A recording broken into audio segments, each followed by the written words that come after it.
So welcome to the Minster School this evening. My name's Ben Chaloner. I'm the head teacher here, and it's a privilege really to be here to welcome you to the school. And at this stage of the evening, I'm sure you've already had a look around and managed to meet a number of our students and our staff and hopefully get a real flavour of what the Minster School has to offer. What I'm going to do now is I'm going to talk for around about 20 minutes to give you a bit of a flavour around secondary education at the Minster School and what that looks like and what we have to offer for your child really as they come up here.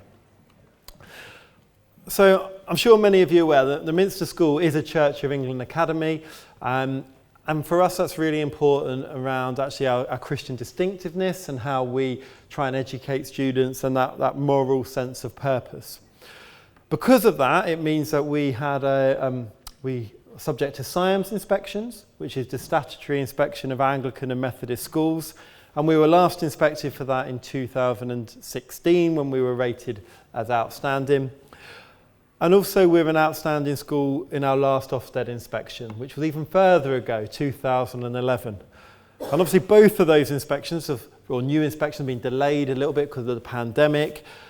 This time last year I stood here saying we were expecting an Ofsted inspection. I've had a year of expecting that, and I'm still expecting an Ofsted inspection at some point. But that is the latest report for the school as it stands. We're also the lead school in the Minster Trust for Education, MITRE, which is a multi-academy trust, the CEO of which is Matthew Parris, who was my predecessor here as head teacher at the Minster School. And that's a trust of, I think, 7 or 8 schools, the Minster, a number of the family of schools, but other schools as well, really, working together to ensure excellent education, really, for students. It's what's at the heart of what we do.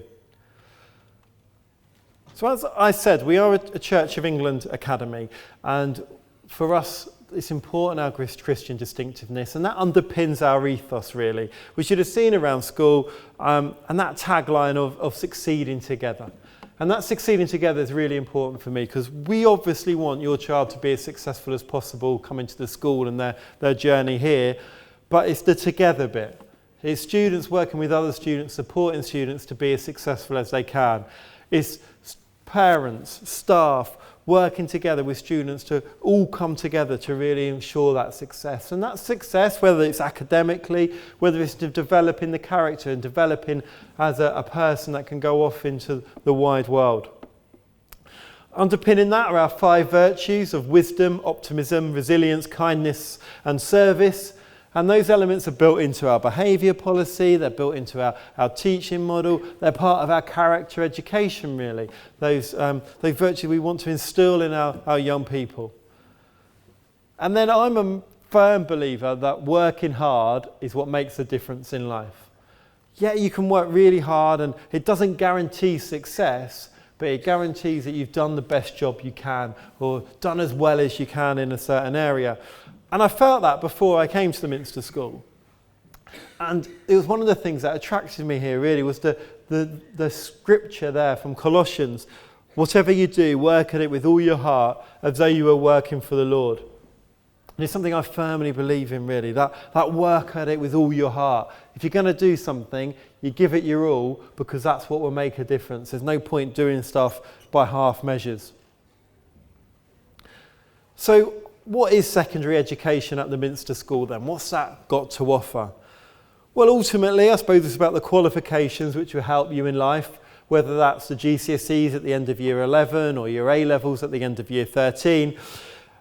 But it's also that guidance that you get along the way to make the correct decisions. And when those big decisions appear, whether that is at year 9 when you're picking your option choices for GCSE and you're umming and ahhing what to do, whether that's as you're coming to the end of year 11 or even as you finished year 11 and you've got your GCSE results, whether sixth form's the right thing for you here, whether you're exploring college courses, making sure you've got the guidance and the advice to push students in the right way.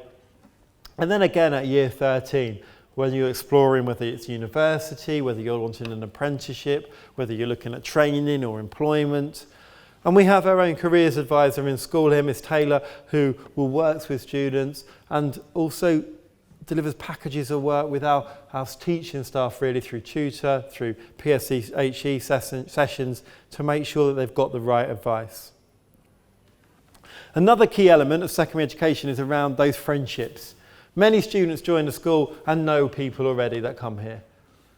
But many also come who have no idea of anyone here. They're joining the school as the only person from their primary. They're a little bit nervous, they won't know anyone. And those friendships are built from the very beginning, mainly from the students themselves who just want to make friends and want to get to know others. But also we can put structure in to help if needed. And last week we had our Walesby trip, which is where students go away for 2 days and a residential overnight, where they do team building activities. They have a great time developing memories really that will stick with them throughout their time at school and beyond. We then want to build on the extracurricular opportunities that have happened in your child's primary school already, whether that's through sport or through music or through drama or design technology, whatever that may be. And over the life of the child at the Minster School, it's about developing those new experiences really, and developing new abilities, getting new knowledge, getting ready, I suppose, for society, isn't it? It's when your child suddenly grows up from your little baby to a young adult by the time they leave. It's a scary time. But as you'd imagine, being a school, our core business is teaching and learning. It is what happens in the classroom. It is about making sure your child has the best opportunities to learn as much as they can, to do as well as they can. And that's where we pride ourselves really on consistently high quality learning that goes on across the school, and having specialist subject teachers that are well trained, that are in the classrooms, who know how to break down their subject knowledge as best as possible to try and make your child learn, engage and challenge themselves to do well. We also try and keep at the forefront of our mind that every child is unique. And that's difficult when you're in a school with 1,600 students, when you're having classes come through your room, but we all know that every child is unique. I'm a parent, you're a parent, you know how special your child is to you. And we have to try and remember that in our day-to-day work, and it's something I try and instill with staff, to remember that actually everybody is unique, and how can we deal with that in a busy secondary environment. When it comes to achievement at the Minster School, we have a history of academic success. The Minster School in Southwell is one of those schools that people talk about having great results over a number of years. And this year was no exception. Off the back of the first exam since 2019, after the impact the pandemic's had on so many of us, with students having two lockdowns, working from home, we ended up with 88% of students achieving a grade 4 or above in both English and maths. So an old school grade C, I suppose, in both those subjects. And that's testament to the students' hard work and dedication. And I was also grateful to the staff, I suppose, really, for their element in that and how hard they worked. It was testament to them. We also have got a provisional figure of a Progress 8 measure of plus 0.4. And that's that sort of measure of progress that students make from their starting point, that they make sort of 0.4 of a grade better progress than sort of the national picture for children from there, which is exceptionally good progress, which is a really great figure to have. As a school, we're also very mindful of the subject students study. We want them to study as much as they can for as long as possible. So we have a curriculum in years 7, 8 and 9, that's the full Key Stage 3, where throughout that time they'll be studying drama, design technology, music, alongside the sciences, languages, humanities subjects, all across the board. And then when it comes to picking your options in year 9 for your GCSE studies, we still stay as a 10-course GCSE programme of study for the majority of our students, the vast majority of our students. All students will do English and English literature and English language. All students will do maths. All students will do science. Some will choose to do triple science. But we also, all students here will do religious studies of the full GCSE. As a church school, we believe that's really important, that not only we learn about sort of Church of England, but we learn about all faiths and understanding the tolerance that comes with that and accepting everybody. And we also are a strong advocate of modern foreign languages, with students here between 75% to 80% of students completing a GCSE in French, Spanish or German, or maybe two of those. And then when it gets to the end of year 13 and those GCSEs have been completed, again, it's about our sixth form offer, which is one of the broadest A-level offers we have in the area. So although we're talking about your child as 11 years old coming here in year 7, we already want to make sure that they're here for us for 7 years, really, doing their A-levels and having those opportunities to progress to, as it says there, universities, colleges and employment.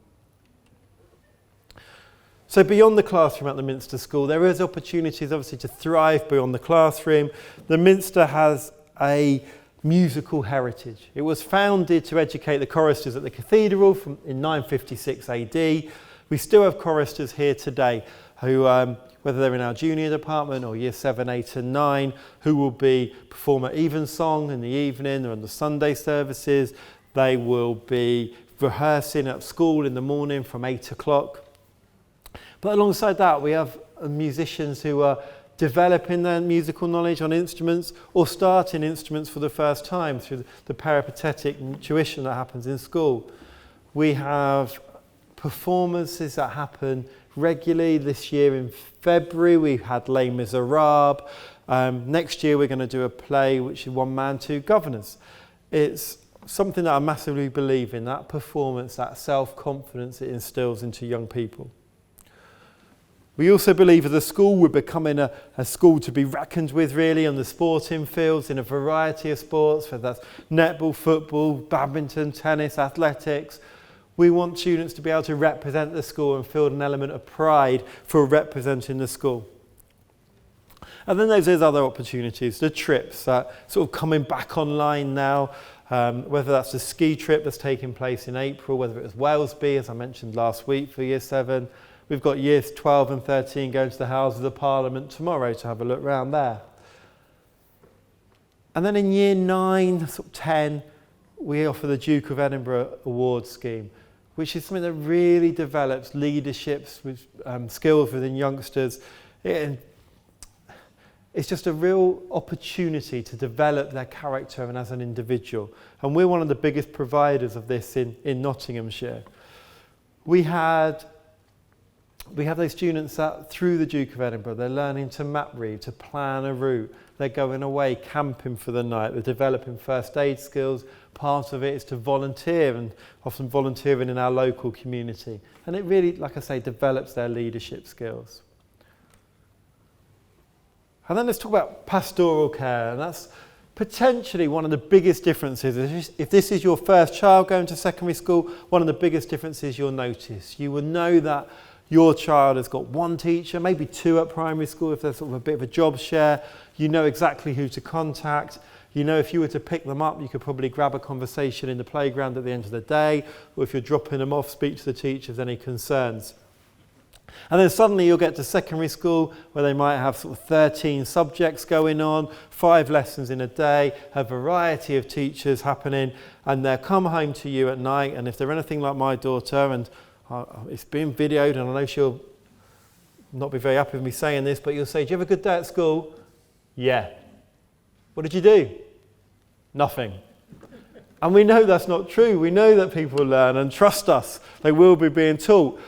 But we do have those systems in place for you to contact school, whether that's their tutor, they will be in a tutor group, with our pastoral support team, where there's a year leader for your child, with Miss Sanderson, who's oversees year 7 at the moment. They're not a teaching member of staff, but they're a member of staff who's there, able to support, and whether that's bespoke conversations, whether that's contacting you to keep that communication going 2 ways. Because I know you want to know what's happening as much as possible as parents. Because ultimately, it is that idea there of supporting one another, working together as much as we can. So let's talk about the Minster Way. So the Minster Way you've probably seen tonight, it's on display in every classroom. It's 8 fundamentals, I suppose, that underpin our behaviour policy in school that we expect all our children to follow. I don't think you can argue with any of the 8. You could probably argue there's other ones you think should be there as well, but these were where we agreed as a school. The idea of being polite, that we present ourselves and our work neatly. We wear our uniform smartly, and when we're in our lessons, we work neatly because we know that if we take time thinking about our handwriting, we're thinking about what we're putting in our work, we're thinking about what we're learning, so it's more likely to be sort of absorbed into our mind. We have the correct equipment. We bring our right pen, our pencil, our ruler. We follow staff instructions. We treat the school buildings with respect. We're so fantastically privileged really with this building. Opened in 2007. It's one that we don't ever take for granted really because it's such a spectacular building. But we know for it to last for as long as possible and to be kept in as best condition as possible, we want our students to treat it with respect. We move calmly around the school. There's busy times in school, as you can imagine, when it transitions between lessons, and we can have up to 1,600 students moving around the site. It's important that we all move calmly. We respect other people, their views and feelings, and we put litter in the bins. And that's what is fundamentally the Minster way. That's what we do as a Minster student. So let's talk about the house system then. I've been speaking to parents tonight who remember what house they were in when they were a Minster school student. The houses of Clumber, Rufford, Thoresby and Welbeck. And the purpose of the house system is celebration, charity, community, competition. So that idea of community, it sort of happened last week when they went away in their houses. They worked together in those. You might have seen in our students today the pinstripe on their tie. That identifies what house they're in. Our reward system is based around the house cup that you can see at the top there. So all reward points go into the competition to represent their house. It's an opportunity to celebrate. It's an opportunity to really show your personal talents and thrive through competitions and events throughout the year. And then every half term we have these celebration assemblies where children come together with their house to see how well they're doing. And at the end of the academic year, the house trophy is awarded. So finally, I'll talk briefly around admissions. If you want your child to come to the Minster School, how do you get a place at the Minster School?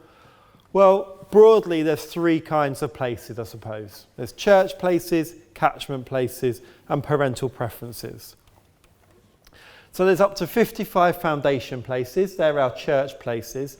And they're for active worshipping members of the Church of England. So whether that's your child is an active worshipper or as the parents you are, and those places are awarded first. For one of those places, you need to fill in our supplementary application form that can be found on the website, and that's returned directly to school. And you also have to fill in the local authority application form, so both need to be completed. And the supplementary form will obviously need to be signed from someone from your church. Then we move down to our places that are allocated by catchment area. So students that live in our catchment area are then allocated a place based on how far away they live from school. Then it moves down to those that attend a school within the Minster family, but maybe don't live in catchment. And then finally, we're looking at parental preference, really. Those who want the child to go to the Minster school, but maybe aren't a worshipping family, or they don't live in catchment area. And it's hard to know where it falls because it changes on a year-to-year basis. Last year, a number of people that expressed a preference for the Minster school did get a place here. The year before, not so many. So it just depends how many there are, and I don't know that. Obviously, all of those categories are trumped by children that are looked after or previously looked after, or children with an EHCP plan that puts their names the Minster School as that place. So for further information, you can find out, there is further information on our website and also on that link there, that open event link. And if you go to that website, you will see more information about the admissions process. And then our Twitter feed at Minster_school is a really good way of keeping up to date with information about what's happening to the school on a daily basis. So that's about it from me. Thank you so much for coming tonight and thank you for listening to me, and hopefully looking forward to seeing some familiar faces in September. So thank you very much. Thank you.